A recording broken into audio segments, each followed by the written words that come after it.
नमस्कार दोस्तों, मैं योगाचार्य आनंद आपका फिर से स्वागत करता हूं। और आज की इस वीडियो में मैं आपसे थोड़ा घुमावदार बात करना चाहता हूं। मैं चाहता हूं कि थोड़े मनोरंजक तरीके से आपको कुछ बातें समझाने का प्रयास करूं, इसलिए इस वीडियो को पूरा देखें। इससे आपको एक खास किस्म की समझ प्राप्त होगी, खासकर स्त्रियों को एक खास किस्म की समझ प्राप्त होगी। तो समाज में एक अवधारणा है, या कहूँ कि मैं स्वयं ही कहता हूँ, आपसे एक प्रश्न करता हूँ कि क्या स्त्रियां तोता होती हैं? तोता, जी हाँ, तोता मतलब मिट्ठू।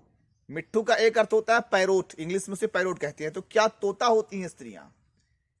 अब इस प्रश्न का मैं आपको जवाब दूं उससे पहले आपसे एक आग्रह करता हूं कि कम से कम इस वीडियो को पूरा देखें, क्योंकि इसके अंदर एक खास किस्म का संदेश छिपा हुआ है। यदि आप उस संदेश को पूरा समझेंगे तभी आपको समझ में आएगा कि मेरे द्वारा कही गई बातें कितनी उपयोगी हैं या समाज के लिए कितनी हितकारी हैं। तो मेरे प्यारे भाइयों बहनों, मैं कहता हूं कि स्त्रियां तोता होती हैं, लेकिन कौन सी तोता होती है, इस बात को जरा आप गौर कीजिएगा। आपने पहले एक कहानी सुनी होगी कि एक बहुत शक्तिशाली राक्षस हुआ करता था। उस राक्षस से बड़े बड़े सूरवीर युद्ध के लिए गए, उसको मारने के लिए गए, लेकिन कोई भी सूरवीर, कोई भी योद्धा उस राक्षस को युद्ध में परास्त नहीं कर पा रहा था। ऐसी स्थिति में सभी योद्धा परेशान हो गए, सभी मुंह की खाकर वापस आए या स्वयं ही उस राक्षस से लड़ते लड़ते मर गए। तब किसी बहुत जानकार, बहुत ज्ञानी व्यक्ति ने बताया कि उस राक्षस को ऐसे नहीं मारा जा सकता। उस राक्षस की एक कमजोरी है कि उसकी जो जिंदगी है, उसकी जो प्राण है, वो एक तोते में मतलब निहित है। एक तोते में उस राक्षस के प्राण थी। जो जाके उस तोते को मार देगा तो ये राक्षस बिना मारे ही अपने आप ही मर जाएगा। तो जाकर किसी ने उस तोते को मार दिया और वह राक्षस अपने आप मर गया।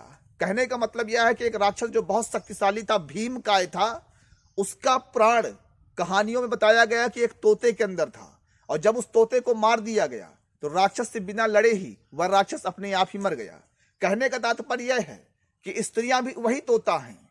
माने आपका परिवार, आपके माता पिता, आपके पति या आपके प्रेमी, इनका प्राण आप में बसता है। यदि और खास किस्म में कहूंगा कि प्रेमी या पति को विशेष रूप से कहूंगा कि आपके पति का जो प्राण है वो पत्नी पर होता है। अगर पत्नी के चरित्र में या पत्नी के किसी प्रकार का कोई भी अहित कोई व्यक्ति करता है तो सबसे ज्यादा आघात अगर किसी को पहुंचता है तो वह पति को पहुंचता है। इसलिए हमारे धर्म ग्रंथों में कहा गया है कि स्त्रियों को पतिव्रत होना चाहिए। ऐसा आचरण नहीं करना चाहिए जिससे उनके पति को दुख पहुंचे। मेरे प्यारे भाइयों बहनों, मेरी बातों को जरा समझने का प्रयास करिएगा कि जो स्त्रियां होती हैं, स्त्रियों में पतियों का प्राण वास करता है।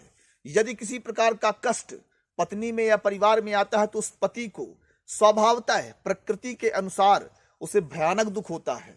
इसलिए मैं एक शब्दों में कह सकता हूं कि हर पति का प्राण उसकी स्त्री में बसता है। पति समझ लीजिए शरीर से बहुत मजबूत है, लेकिन उसका हृदय अपनी पत्नी या अपनी जिससे उसके प्रेम है, परिवार के लिए बहुत ज्यादा कमजोर होता है।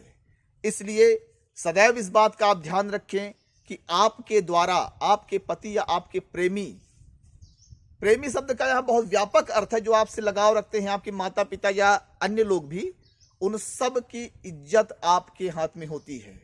यदि आपके ऊपर कोई आंच आता है तो यह सीधे उनके हृदय पर वह धक्का लगता है। वह चाह कर भी अपने दुख या अपने गुस्से को कंट्रोल नहीं कर पाते हैं। हम कहते हैं कि फला व्यक्ति नाराज हो गया, लेकिन वह नाराजगी कोई उसकी बनावटी नहीं है, वह प्रकृति के द्वारा हो जाता है, क्योंकि उसे भारी सदमा पहुंचता है।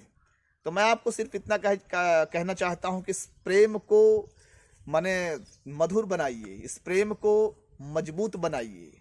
विश्वास, प्रेम का आधार होता है विश्वास। यह विश्वास कभी खंडित नहीं होना चाहिए। यदि आप इस बात का ध्यान रखेंगे तो निश्चित रूप से आपका प्रेममय जीवन, आपका दाम्पत्य सुखमय होगा। मैं योगाचार्य आनंद आपसे लेता हूं इजाजत। आपको बहुत बहुत शुभकामनाएं देता हूं और मुझे दीजिए इजाजत। जय हिंद, जय भारत।